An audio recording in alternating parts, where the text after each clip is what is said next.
Chapter का नाम क्या है हम लोग? Silk road. सबसे पहले एक बात बताओ, सिल्क रोड के बारे में कोई कुछ जानता है? ऐसे बस पूछ ले, कैसे बोली सिल्क रोड है क्या? अच्छा एक मिनट, रोड मैंने क्या होता है? मार्ग बोल सकते हैं। हाँ रास्ता, पर्यायवाची शब्द कर रहा बैठ के। सिल्क, सिल्क को हिंदी में क्या कहते हैं? रेशम। सिल्क को हिंदी में क्या बोलते हैं? रेशम। इसका शुद्ध हिंदी क्या लिखना? वाह, क्या बोलेंगे?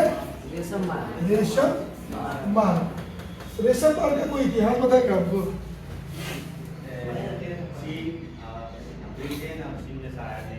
देखो दरअसल क्या है, 14वीं शताब्दी में व्यापार के लिए ये दरअसल एक व्यापारिक मार्ग था। व्यापारिक माने जहाँ से लोग व्यापार, पुराने समय में लोग एक देश से दूसरे देश जाते थे, किस लिए? व्यापार करने के लिए। समझे कि नहीं समझे? इसी का नाम रखा गया था रेशम मार्ग। यहाँ से भारत, चीन, ये ग्रीस, ये सब जैसे देश में ना व्यापार होता था, एक तरह से सड़क के द्वारा भी और समुद्र के द्वारा भी। ये 14वीं शताब्दी की बात है। रेशम इसका नाम था, ठीक है। लगभग इसकी 4000 मील इसको बोलते हैं। मील समझता है? मील, एक मील में कितना किलोमीटर होता है? 1.6 किलोमीटर। एक मील में 1.6 किलोमीटर। छोड़ो भाई से बात। अब सवाल यह है कि इसका नाम रेशम मार्ग क्यों रखा गया? रेशम मार्ग क्यों रखा गया? ठीक है, उस समय देखो क्या बोले, यहाँ से केवल रेशम नहीं, रेशम, मसाला, अनेक तरह का धातु, धातु समझता है ना, मेटल, हाँ सब कुछ, मांस, सब चीज का व्यापार। उस समय का सबसे ये बहुत मेन माध्यम था व्यापार के लिए। क्या बोले? व्यापार के लिए सबसे मेन माध्यम। समझ लो कि समझ रहे हो, देशों को और कॉन्टिनेंट को हिंदी बोलते हैं, द्वीपों को क्या करता था? जोड़ता था। समझे कि नहीं समझे? अब इसका नाम सिल्क रोड क्यों रखा गया है? अब इसमें तुमको 2-3 चीज मिलेगा सुनने को, समझे? पहले कोई नाम सुना है? तिब्बत। बोल बोल बोल। तिब्बत, चीन का देखो नॉर्मली इसको कह नहीं सकते कि चीन का चीन इसको एक तरह से कहो तो अपना बोला अफरीदी कब्जा कर गया, हड़प लिया। देखो अभी कैसे बोले कि कौन किसका देश है? तिब्बत शुरू से मांग कर रहा है अपना देश, मेरा देश। ये एक क्योंकि जिस तरह से सब देश है ना, तो तिब्बत को भी एक देश घोषित कर दिया जाए, लेकिन चीन होने देना नहीं जाता। तिब्बत के लोगों को देखोगे ना तो अभी भी थोड़ा चाइना जैसा ही दिखेगा। तिब्बत जैसे बताते हैं, तिब्बत एक प्लेट्यू है। तिब्बत क्या है? प्लेट्यू। हाँ हिंदी बोलो, पठार। मतलब दुनिया का सबसे ऊंचा पठार यही है, तिब्बत का। और इसी क्षेत्र में एक पर्वत है, इसका नाम है कैलाश पर्वत। इंग्लिश में बोलते हैं इसको माउंट कैलाश। माउंट कैलाश, ठीक है। इंग्लिश को देख लेते हैं।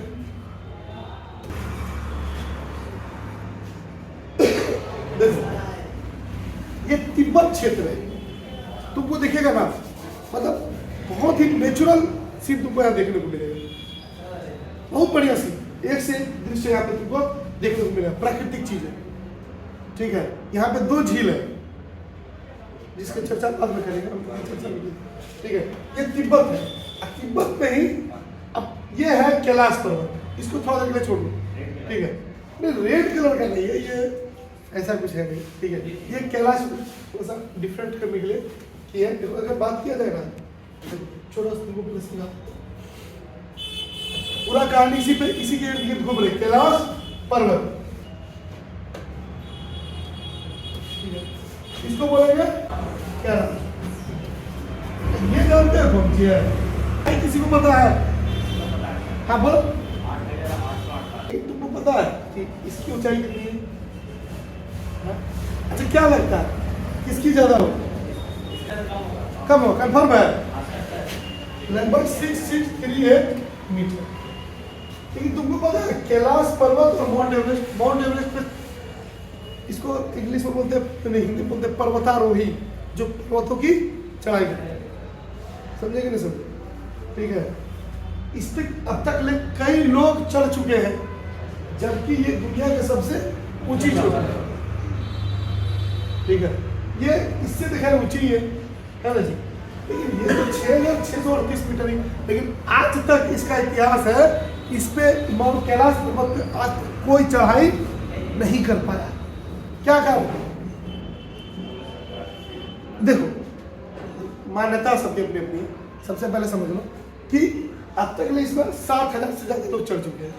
इस पे चढ़ने वाला हर व्यक्ति हर बार असफल ही रहता है। बात को समझे, लगभग 7,000 लोग चढ़ाई कर चुके हैं। इस पे 2001 में ना चढ़ाई को रोक दिया गया। अब कोई इस पे चढ़ाई नहीं करेगा। और रोकने वाला कौन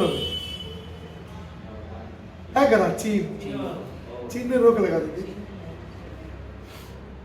आज भी भारत में अगर तुमको भारत से अगर तुमको कैलाश पर देखो, यहाँ पे 3 धर्म के लोग माने जाते हैं, 3 धर्म की मान्यता है। ठीक है, इसको ऐसे समझ लो। सबसे पहले इसको, ये क्या है? World map. क्या है? तो ये जो जगह कलर का दिख रहा है, यही क्या है? तिब्बत का पठार यही। ठीक है, अब तुमको लिखेगा इंडिया का बॉर्डर से टच हो रहा है, यहाँ पे नेपाल का बॉर्डर से भी टच हो रहा है, यहाँ भूटान का बॉर्डर से टच हो रहा है, यहाँ चाइना, एक और देश है म्यांमार। क्या बोले? 5 देश का बॉर्डर से तिब्बत टच हो रहा है। अब इंडिया में जो बॉर्डर टच हो रहा है, यहाँ पे लोग क्या कहें? कैलाश पर्वत हमारा है, क्योंकि आज के समय में इसको माना जाता है। हम हिंदू धर्म की बात करें कि कैलाश पर्वत किसका घर माना जाता है? हिंदू लोगों ने, महादेव शिव जी। यहाँ शिव जी विराजमान बोलता है। प्लस एक और बौद्ध धर्म। क्या बोले? बौद्ध धर्म कहता है ये हम लोग का धार्मिक स्थान है। क्या? हम लोग का धार्मिक स्थान। एक और है जैन धर्म, वो भी क्या बोलेगा? ये हम लोग का धार्मिक स्थान। अभी तक इस पे क्या हो रही है? विचार विमर्श ही हो रहा है। अब हम लोग तो बोलेंगे कि हम लोग बात करेंगे तो हम लोग बोलेंगे, क्या बोलेंगे? शिव जी का घर है, शिव जी इसीलिए किसी को चढ़ने नहीं दे रहे हैं। ठीक है, अगर बात किया जाए तो वैज्ञानिकों लोगों ने कुछ महसूस किया है। यहाँ जाने के बाद जानते हो, प्राकृतिक रूप से मनुष्य के नाखून और बाल धीरे धीरे क्या होने लगते हैं? तेजी से बढ़ने शुरू हो जाते हैं। तो 4 बॉर्डर से टच करता है, इसीलिए इसको अभी भी ये क्या है? मामला अभी थोड़ा गड़बड़ वो देश। लेकिन हाँ, एक तरह से अभी कह सकते कि चीन जो है इस पर पूरी तरह से क्या कर चुका है अपना, इसको बोलते हैं स्वायत्ता क्षेत्र, मतलब उसको अपने तरफ से अपने में मिला के रखा। तिब्बत में ना बौद्ध धर्म के लोग जाते हैं मैक्सिमम, बहुसंख्यक जिसको बोलते हैं। और वहाँ का जो धार्मिक नेता है उसको कहा जाता है दलाई लामा। क्या कहा जाता है? दलाई लामा। तो 1959 की बात है, ये आर्ट्स का टॉपिक है लेकिन बता दे रहे हैं। 1959 में तिब्बत के 14वें दलाई लामा जो होते हैं ना, जैसे एक दलाई लामा का उम्र हो गया ना तो उनकी जगह कोई और हो। जैसे हम लोग का हिंदू धर्म में शंकराचार्य, तुम लोग डिटेल पता है कि नहीं, छोड़ दो ना। तो धार्मिक नेता, तो 1959 में 14वें दलाई लामा जो थे ना, उसको घोषित करना चाहते थे तिब्बत एक अपना देश बने। ठीक है, लेकिन चीन तो ऐसा होने नहीं देगा, चीन ऐसा होने नहीं देगा। तो उसने इसमें भी थोड़ा सा विवाद खड़ा किया। तो 14वां दलाई लामा जानते हो क्या किए? भारत में 1959 में, तब यहाँ पे चीन थोड़ा सा हम लोग से नाराज हो गया। उसका कहना था ये हमारा आंतरिक मामला है, तुमको दलाई लामा को हम अपने देश में शरण नहीं। यहीं से विवाद और ज़्यादा क्या हो गया? बढ़ गया। भारत और चीन अभी भी है, अभी भी अरुणाचल प्रदेश में देख लो, और अरुणाचल प्रदेश में आज भी क्या है, चीन क्या करके रखा है, अपना गांव बसा लिया, पता है तुमको?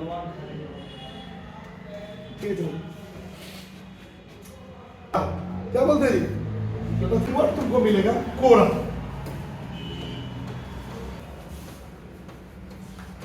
कोरा क्या होता है इसके बारे में डिटेल में बताएंगे। दरअसल हम लोग हिंदू धर्म की बात करें तो हम लोग में तीर्थ यात्रा होता है जी। हम लोग क्या क्या होता है, पहले तो बाबा धाम जाते हैं हम लोग, और कुछ वैष्णो धाम, उत्तराखंड का 4 धाम, पता है कि नहीं? ठीक है। मुस्लिम धर्म में होता है क्या जी, हज की यात्रा, ये सब क्या है, तीर्थ यात्रा। क्या है, तीर्थ यात्रा। उसी तरह से कैलाश पर्वत के चारों ओर परिक्रमा करने को क्या कहा जाता है, कोरा। क्या कहा जाता है, कोरा। क्या बोले, किसके, कैलाश पर्वत के चारों ओर परिक्रमा करने को क्या कहा जाता है, कोरा। ठीक है, समझे। अब यहाँ के लोग अक्सर ये चीज करते हैं, जैसे हम लोग बात करें अगस्त के समय में बाबा धाम की यात्रा करते हैं कि नहीं करते? मैक्सिमम कुछ लोग क्या करते हैं, पैदल यात्रा करते हैं, है ना? ठीक है। अगर उत्तराखंड की जाओगे ना, बात करोगे ना, तो उत्तराखंड में भी यात्रा जब होती है कुछ लोग अपने इच्छा अनुसार पैदल चलते हैं। कुछ लोगों के लिए एक व्यक्ति होता है जो उसको क्या करता है, अपना पीछे बैठा लेता है, उसके सर पे, समझ लो, लगी पीछे बैठा करके अपना पीठ पे बैठा के उसको ऊपर क्या करता है, ऊपर चढ़ाता है। वो भी एक तरह क्या हुआ, तीर्थ यात्रा ही, समझे कि नहीं समझे? लेकिन यहाँ पे कैलाश पर्वत की चारों ओर परिक्रमा करने को ही क्या कहा जाता है, कोरा। क्या कहा जाता है, कोरा। तो समझे। अब सबका चर्चा हम लोग बाद में करेंगे। पहले अगर हम बात कर रहे थे, अगर इसमें कुछ कैरेक्टर्स हैं, इस कहानी के लेखक खुद होंगे, क्योंकि इन्होंने ही फैसला क्या लिया था, हम क्या करेंगे, कैलाश पर्वत की परिक्रमा। सरब खड़ा हो। सूरज किसकी परिक्रमा कर रहा है, पृथ्वी की कि चंद्रमा की? पृथ्वी कर रहा है। अच्छा, पृथ्वी सूरज का परिक्रमा है, तो चंद्रमा किसका कर रहा है? हाँ, तो परिक्रमा मतलब क्या हो, इसके चारों ओर घूमना। जैसे अगर मान लो जबरीदुन को भी यहाँ खड़ा कर देंगे और सौरभ इसके चारों ओर घूमेंगे, तो इसको क्या कहेंगे, परिक्रमा कर रहे। यहाँ पे कैलाश पर्वत का भी क्या हो रहा, परिक्रमा किया जा रहा, उसको क्या बोला जाता है, कोरा। अब एक और चीज तुम लोग बता दें, कैलाश पर्वत जो है धरती का केंद्र माना जाता है, पता है तुम लोग? कैलाश पर्वत धरती का केंद्र है। केंद्र समझते हो क्या होता है, बीच। इस बोर्ड का केंद्र थोड़ा देर के लिए मान लो ये बीच,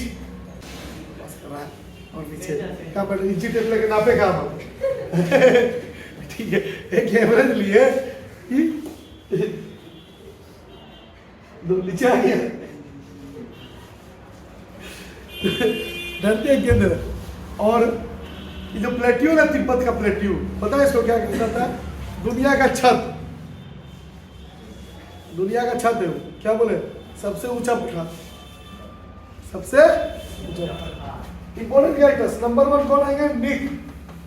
निक बोलो, middle ton. Number 2,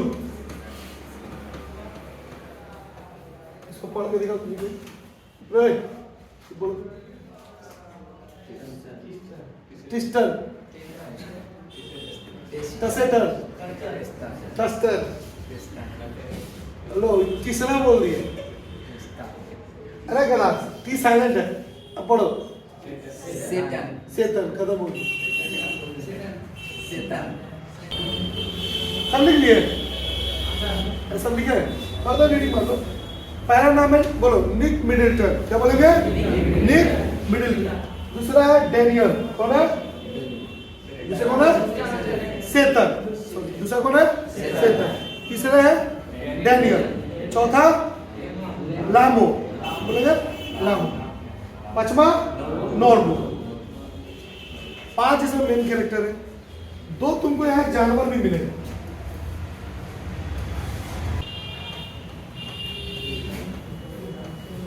animal.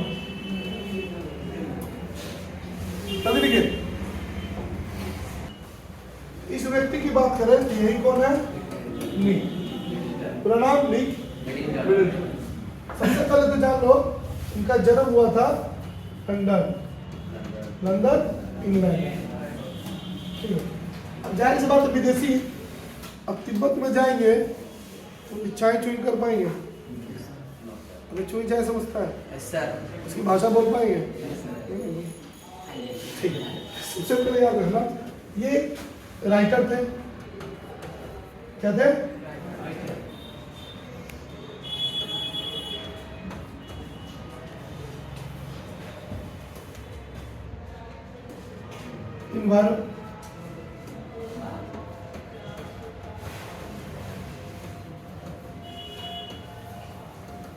Environmentalist मतलब समझ में आता है, पर्यावरण के बारे में जानकारी रखना। तीसरा ज्योग्राफर, बहुत कुछ मतलब और भी बहुत कुछ थे, उनकी खूबियाँ थी। और दरअसल इनको क्यूरियोसिटी रहती थी कि एक वर्ड लिख ही देते हैं, इसका मतलब समझे? क्यूरियोसिटी का मतलब होता है जिज्ञासा। उनको जिज्ञासा किस चीज की रहती थी? जानने की, हाउ अर्थ वर्क, पृथ्वी काम कैसे करती, पृथ्वी काम कैसे। अब जाहिर सी बात है ज्योग्राफर है तो इतना तो नॉलेज नहीं। इन्होंने डिसाइड किया कि नहीं हम क्या करेंगे, अगर पृथ्वी को जानना है तो धरती का केंद्र को जानना होगा। अब धरती का केंद्र कहाँ है? कैलाश पर्वत। कैलाश पर्वत के बारे में चढ़ाई करने के बारे में सोचे होंगे, पता चला होगा कि आज तक तो कोई नहीं चढ़ पाया, जबकि उनकी कैलाश पर्वत की ऊंचाई जो है माउंट एवरेस्ट से भी कम है। हाँ, लेकिन एक वहाँ पे धार्मिक परंपरा है कोरा कंप्लीट करने की। क्या बोलेंगे? कोरा। डिसाइडेड। अब कोरा क्या है? एक पिलग्रिम, पिलग्रिम का मतलब तीर्थ यात्रा। क्या बोलेंगे? तीर्थ यात्रा करेंगे। ठीक है, अब चढ़ाई तो नहीं कर सकते तो परिक्रमा ही कर लो। उदाहरण के तौर पे समझा दे, हम लोग अगर छठ करते हैं, छठ तो नॉर्मली नियम है कि गंगा नदी या नदी में जाकर के छठ करने का, लेकिन किसी किसी की पहुंच नहीं होती छठ गंगा नदी तक पहुंचने की, कोई को नहीं पहुंच पाता तो क्या करता है? अपने घर में ही छत पे ही क्या कर लेता है? छठ कर लेता है। अब क्या करेगा? मजबूरी है उसकी ना। बहुत लोग कौन देखे, लॉकडाउन में भी तो पता ही नहीं, बहुत लोग घर में ही छठ किए, छत पे ही। नहीं, बहुत से बहुत होते गंगा नदी का पानी लेके चले आए, घर में कोई टब में रख दिए, हो गया। कहते हैं ना कि वो मन चंगा तो कठौती में गंगा, कहावत है। ठीक है, तो इन्होंने डिसाइड किया था क्या कंप्लीट करने का? कोरा कंप्लीट। क्या करने का? और दूसरी चीज तो इतना दूर जाना रिस्की है, अभी दूसरे देश से दूसरे देश आ रहे हैं। ठीक है, प्लस इंग्लिश बोलने वाला व्यक्ति चाइनीज बोलने वाले के साथ कैसे रहे, कम्युनिकेट कैसे कर पाए? कम्युनिकेट समझते हो ना, बातचीत। तो इनको सबसे पहले यहाँ जाने के लिए कुछ लोगों की क्या थी? जरूरत पड़ी, कुछ लोगों की जरूरत पड़ी। ठीक है, आगे बढ़ते हैं हम लोग। तो सबसे पहले इन्होंने किसको बुक किया होगा? एक कार ड्राइवर, यही कौन है? सेतन। एक car driver in Tibet, hired by Nick. अब निक मिडलटन ने लिख, हायर्ड का मतलब होता है किराए पे लेना। हायर मतलब किराए पे। इन्होंने किराए पे लिया, किसको दिए? इनके कार को भी और इनको भी थोड़ा देने के लिए। अब जाहिर सी बात है इनको चाहिए था एक ट्रांसलेटर। क्या बोलेंगे? अरे कहता वो इंग्लिश में बोलेगा, चाइनीज तो समझे। ठीक है, इसको एक और चीज बोल सकते हैं, ये पहले इसका नाम समझे, डैनियल। डैनियल व्यक्ति थे, डैनियल जो कैरेक्टर वाक्य है ना, इनको क्या बोला था सर? Tourist guide. अच्छा, टूरिस्ट गाइड मतलब समझ में आता है तुम लोगों को? अगर तुम ताजमहल भी देखने जाओगे ना, एक आदमी तुम हायर कर लो, ठीक है, और वो तुमको पूरे ताजमहल की जानकारी देगा। चलो हम लोग को तो जरूरत भी नहीं, लेकिन जो ताजमहल विदेशी लोग देखने आते हैं उसको तो जरूरत है ना जी। उस गाइड को क्या आना चाहिए? इंग्लिश। जो टूरिस्ट आएगा विदेशी लोग वो क्या करेंगे, इंग्लिश में बात करें। तो गाइड को भी इंग्लिश आना चाहिए। तुम भी बोल सकते हो, हम भी बोल सकते हैं। आप रेट फिक्स करेंगे क्या, हम आपके साथ दिन भर रहेंगे, आपको सारी बातें बताएंगे, इंग्लिश में बताएंगे, मतलब हमको मात्र 500 दे दीजिएगा।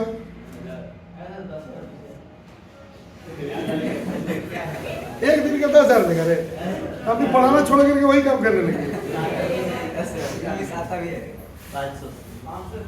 500, 600, 800, 1000, ठीक है। अच्छा नहीं होगा तो फिर बार्गेनिंग होगा। बार्गेनिंग मतलब, अरे बार्गेनिंग मतलब मोल भाव। फिर 200 बोलेगा, हम 300, फाइनली में $250 में डन कर देंगे। तभी कि नहीं जी। अच्छा इसका काम क्या है,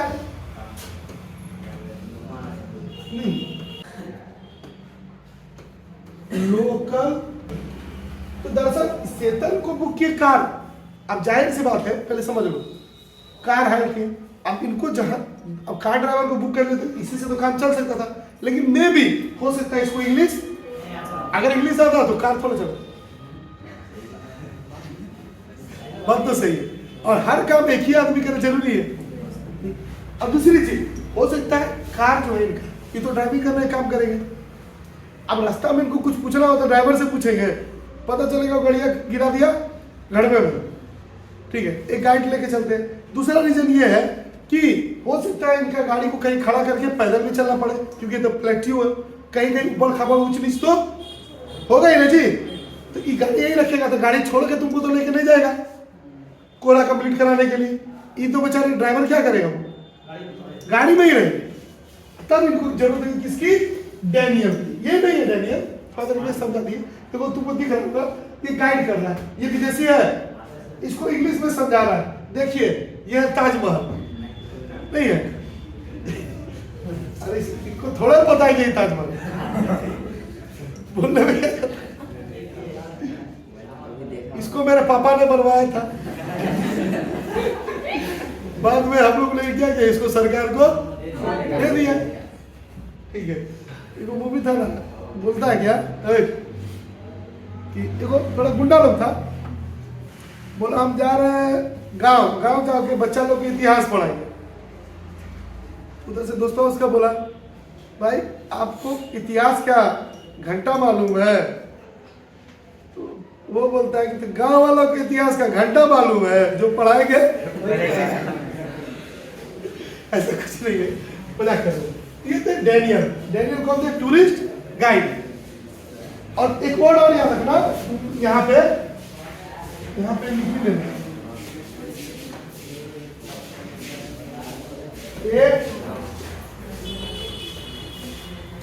कंपेनियन। कंपेनियन मतलब इस बना है कंपनी वर्ड्स, क्या बना है, कंपनी। कुछ लोग हैं जो कंपनी में काम करते हैं, वो कंपनी नहीं, यहाँ पे कंपनी का मतलब साथ, क्या बोलेंगे, साथ। कोई किसी के साथ जब देता है ना, जैसे उदाहरण के तौर पर अगर मनारुल को कहीं जाना हो, कहाँ जाएगा, भागलपुर, किसी का कंपनी ले लेगा, क्या कहेगा, जमीन को बोलेगा कि चलो तुम मेरा साथ देना, तो थोड़ा देर के लिए ये इसका क्या हो गया, कंपेनियन। क्या हो गया, कंपनी। समझ में आया? अरे समझ में आया, कोई दिक्कत? तीसरा कैरेक्टर अगला आता है, ठीक है, इसको याद रखना है, यही है रामो। एक देखने में क्या लग रहा है, एक लड़की है, ठीक है, लेकिन एक तरह से इसकी दोस्त थी। इसकी दोस्ती है निक, थोड़ा देर के लिए दोस्त बनी थी तिब्बत में, दरअसल समझे। और इन्होंने इनको कुछ चीज दिया था। देखो अगर हम लोग जा रहे हैं ठंडा स्थल पे, तो ठंडे स्थल पे जाने के लिए हमको थोड़ा मोटा जैकेट चाहिए, ठीक है। यहाँ पे एक वर्ड आता है लॉन्ग स्लीव्ड कोट, हाँ ओवर, थोड़ा सा दरअसल क्या होता है ना, पूरा थोड़ा मोटा होता है, बर्फीला एरिया हो जाता है ना, ठीक है। और उस टाइप का मोटा कोट चाहिए जो अंदर से पूरा फर रहे, फर समझते हो, ऊपर से ढकने वाला भी रहता है, देखियो पूरा एकदम ढकने वाला। अब इसके बारे में तो बता दिए, गलती हो गया। और ये व्यक्ति है नोटबुक, इसको बोलेंगे एक फैट मैन। दरअसल क्या है ना, ये उसको नॉर्बू जो है उसको एक जगह पे मिले थे, तो दरअसल हुआ इनका बस इतना याद रखना कि जब सबको इनका साथ छोड़ दिया था ना निक मिडलटन का, कि नॉर्बू के साथ ही अपनी यात्रा आगे कंप्लीट की। बात तो समझे? हाँ, लॉन्ग स्लीव्ड, क्या बोलेंगे, मिस्टेक हो गया था, शिप स्किन कोट। देखो लॉन्ग स्लीव्ड का मतलब क्या होता है, स्लीव्ड माने यहाँ तक लंबा सा, जो पूरा शरीर को क्या करे यहाँ तक लगे। शिप स्किन, शिप माने क्या होता है, अरे भेड़ का चमड़ा, शिप स्किन कोट, वैसा कोट वो कौन दिया था इसको, कौन दिया था, लामो। कौन दिए थे, लामो। यहाँ पे ये कौन है व्यक्ति, ये कौन है, डेनियल। तो कौन है टूरिस्ट, कौन है नॉर्बू, कौन है,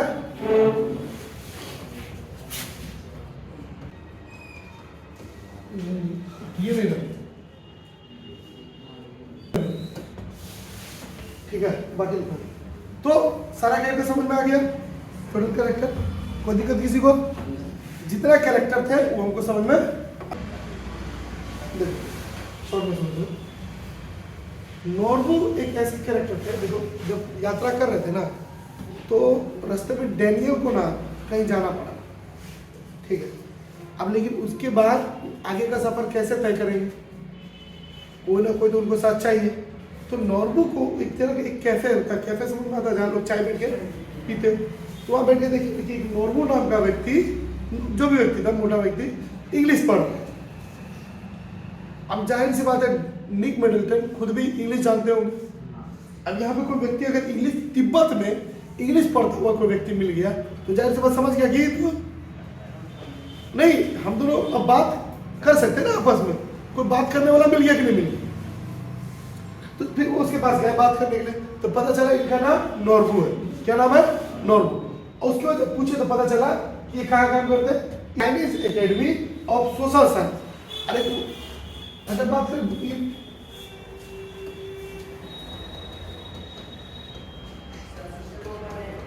बीजिंग, इसको बीजिंग बोलते हैं, बीजिंग बीजिंग याद रखना, ठीक है, BEIJING, बीजिंग में काम। तो बोले कि तुम क्या करने आए, ये बोला हम भी कोरा कंप्लीट करने ही आए हैं। सोचा मैं पहले तुमसे ये छोटका मोटका घर को तो कंप्लीट कर लो, कोरा कंप्लीट करते करते ऐसे ऐसे करते करते ऐसे तुम हो जाएगा, खाना कम पड़ जाएगा ना जी। तो फिर बोले कि चलो भाई, डेनियल तो चला गया, ठीक है, डेनियल चले गए थे, और अब उनके साथ देने वाला कोई था नहीं। तो उन्होंने फैसला लिया कि नॉर्बू के साथ ही अब हम अपनी आगे की यात्रा पूरी करें। यही थे नॉर्बू। बात को समझे कि नहीं समझे? सवाल तो कैसे आता है कि नॉर्बू कहाँ काम करते थे, या फिर नॉर्बू किस टाइप के व्यक्ति थे। दिखने में क्या लग रहा है,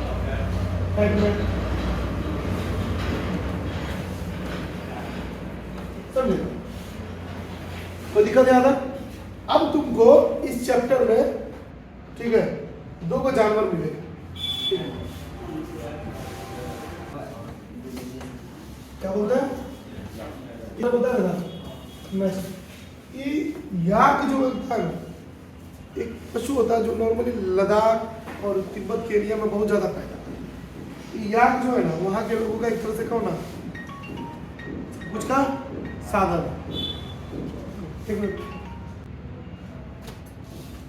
तो दरअसल इससे क्या क्या हो सकता है, इसको लोग क्यों पालते हैं? सबसे पहला चीज, ये सामान ढोने में काम आएगा। दूसरा, इसके बाद से अरे जैकेट वगैरह बनेगा। इसको लोग आहार समझता है, मांस के रूप में भी कर सकते हैं। प्लस कुछ लद्दाख में चले जाओगे ना, तो तुमको पता चलेगा इसका बहुत ज़्यादा यूज है। कुछ लोग तो ऐसे हैं ना, इसी पे अपना पूरा घर लेके चल जाते हैं, ठीक है, उनका काम ही याक को पालना। अब जहाँ उनको घास मिलेगा वहीं बांध दिए, छोटा सा तंबू गाड़ दिए, पूरा घर उनका वही है, पूरा परिवार का, हस्बैंड वाइफ का। अब ये घास चलेगा, इसका दूध निकालेगा व्यक्ति। लेडीज जो है घर में बैठ के तंबू, घर नहीं तंबू में बैठ के खाना वाना बनाएगी। दूध निकाल के जाएगा नीचे उतरेगा, पहाड़ी क्षेत्र से नीचे उतर के जाके क्या करेगा, दूध बेचेगा, उसी से उसका पूरा परिवार चलेगा। समझे? अब इसकी बात करें, इसका नाम है तिब्बतन मैस्टिफ। एक कुत्ता का प्रजाति है, अब बहुत बड़ा कुत्ता होता है, तुमको देखने में लग रहा, कुछ कुछ कुत्ता ऐसा भी होता है ना मैस्टिफ, तो समझ लो कि इंसान से बड़ा हो जाता है। यहाँ के लोग ना इसको बहुत शौक से पालते हैं, इससे बहुत फायदा है। चोर डकैत से बचाता है, खुखार जानवरों से भी बचाता है। इसका खूबी जानते हो क्या है कि बेटा लोकल आदमी को नहीं देखेगा ना, उसको वहां सटने नहीं देगा। निकल रहा राजेश, रहने दो। अगर बाहर का व्यक्ति कोई दिख गया उसको नहीं रहने देगा, मार। जाहिर सी बात है, पहले तो इसको देखेगा आदमी भाग जाएगा। इतना बड़ा कुत्ता अगर सामने आ जाए उसको देख के भाग जाएगा। अगर देख के नहीं भागा तो एक कदम वो बढ़ाएगा ना, तो कहते हैं ना कि लूड़ा लगड़ा भी दौड़ने लगेगा सब जगह। ठीक है, ये कॉमेडी वीडियो देख रहे थे, बहुत बढ़िया, ये रियलिटी थी। तो प्रैंक समझता है ना, जैसे एक दीवार हो गया और दीवार के पीछे पटाखा लगा दिया और सामने से एक आदमी निकल के बोलता है, भाई भाई सॉरी गलती हो गया, हमको मत मारो मत मारो। उधर से एक दो बाइक वाला एक लगड़ाते हुए आ रहा था, ठीक है, भीख मांगते हुए। तो जैसे बम फटा ना, तुम मरने का नाटक किया, तो तुमको जो गड़िया वाला था तो गड़िया छोड़ के भागा, और लगड़ा क्या किया, अपना पैसा किया छोड़ के तेजी से भागा। समझे कि उसको लगा कि इसको किसी ने क्या किया, गोली मार दिया। ये सब तो प्रूफ होता है, कुछ लोग होते नहीं है, क्या कर देते, बेवकूफ बना के क्या करता है, पैसा मांग। बस इसी को तिब्बतन मैस्टिफ कहते हैं। तो इसकी खूबी क्या बोले तुमको, इसको लोग केवल अपने रक्षा के लिए भी, ऐसा खारसा बहुत है।